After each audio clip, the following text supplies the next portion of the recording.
Student, I hope you are all safe in your home and engaging yourself in self-study. In last lecture, we studied about the conduction through the liquid. Today we are going to study about the chemical effects of electric current.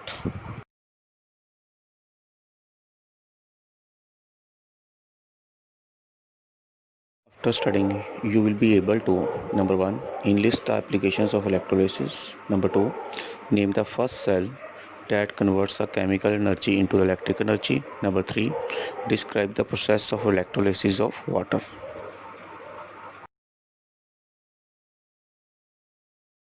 We're going to discuss the chemical effects of electric current. Firstly, we discuss the conversion of the chemical energy into the electrical energy, which form the base of the topic chemical effects of electric current. Voltaic cell is the first cell which converts the chemical energy into electrical energy. It was invented by the Alessandro Volta in 1790. In the construction of voltaic cell, it consists of the zinc rod and copper rod dipped in the dilute sulfuric acid. These two rods are connected to a bulb as shown in the diagram. When these rods are dipped in the solution, there is a chemical reaction take place in the cell and which converts the chemical energy into electric energy and the bulb glow.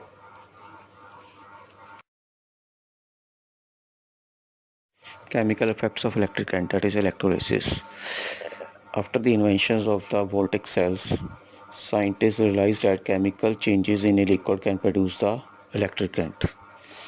They think that can an electric current passing through a liquid can cause a chemical change. For this, Michael Faraday performed a number of experiments on the passage of electricity through the liquid in 1834. He concluded that the chemical changes taking place inside the solution when electric current passing through the ionic solution. This is called chemical effects of electric current or electrolysis.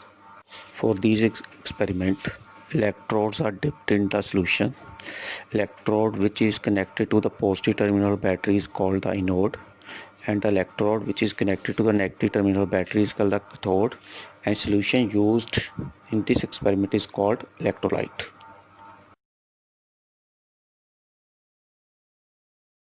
Now discuss an activity to find the kind of changes take place when an electric current passes through an ionic solution. Activity is to demonstrate the electrolysis of water.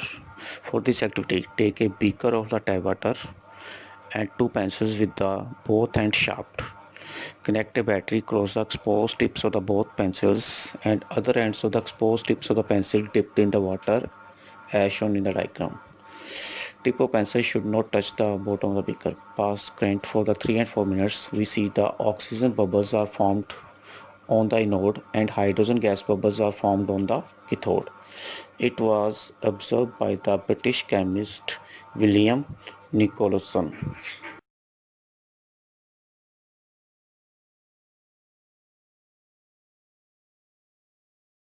This activity of electrolysis of water, we conclude that passage of an electric current through an ionic solution can cause the chemical changes. Now discuss the factors on which chemical changes taking place in the solution depends. Number 1, it depends upon the nature of the electrodes. Number 2, nature and concentration of the solution.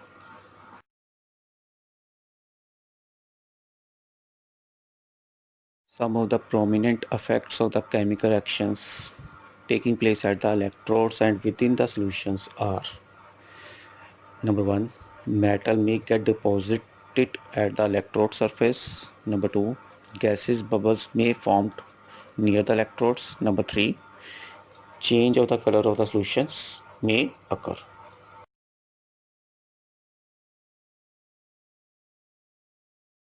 Applications of electrolysis. The chemical effects of the current have some important scientific and industrial applications. We now enlist some of these applications. Number 1, extraction of metal from ores. Certain metals like aluminium, sodium, potassium, calcium are extracted from their ores. Ore is a natural rock that contains one or more valuable minerals that are extracted by the process of electrolysis.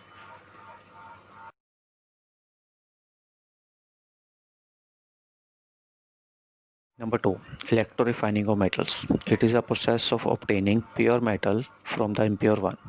In the electrorefining of copper, pure copper ore is taken as a cathode, impure copper ore is taken as the anode, and copper sulfate solution is taken as the electrolyte. When electric current passes through the solution, then the copper sulfate is dissociated into the copper ion and sulfate ion. Then copper ion is moving towards the cathode and it deposits as a copper atom at the cathode, and sulfate ion is moving towards the anode. It withdraws a copper ion from the impure copper ore and dissolve into the solution. From these solutions, this copper is transferred to the pure copper ore. In this way, copper is transferred from the impure copper ore to the pure copper ore.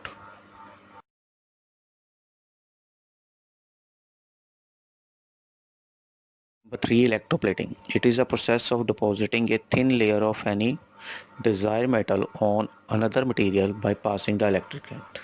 It is shown in the diagram, that is, we electroplated the steel spoon with the silver.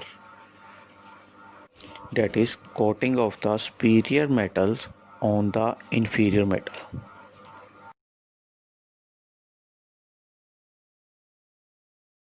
Summary.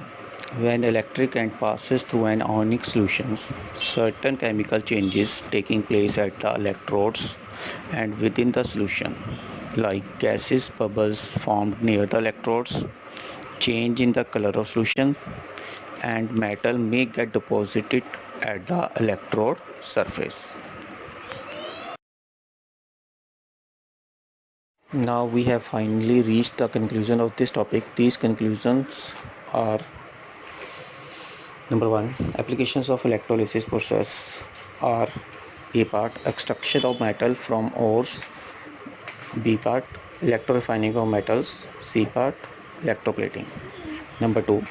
Voltaic cell was the first cell invented by the Alessandro Volta. It was obtained by using the copper and zinc electrode dipped in the dilute sulfuric acid.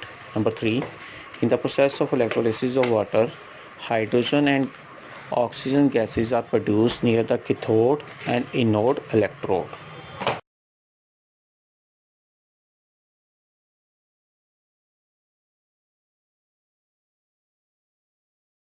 We are performing an activity related to the electrolysis of water. For this activity, we take a 9-volt battery,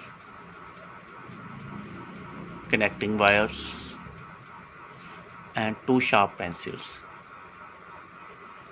and 1 cardboard, a glass filled with the water. We connect the positive terminal of battery to the one lead of the pencil, that is the right side, and negative terminal of the battery to the lead of the pencil in the left side. These leads are made up of graphite, which is a good conductor of the electricity. Its other end of the graphite is dipped in the water. Now observe the tips of the lead which are dipped in the water.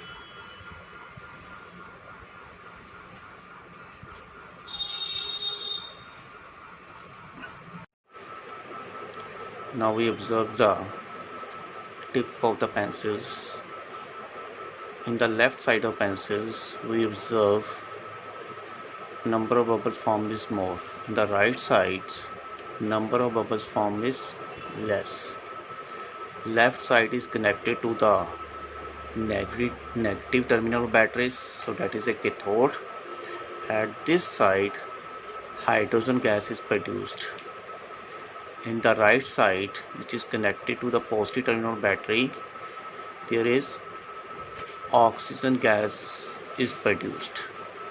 From this experiment, we observe that hydrogen gas is produced more than the oxygen. So in this process of electrolysis, we dissociate the water into the hydrogen and oxygen gas.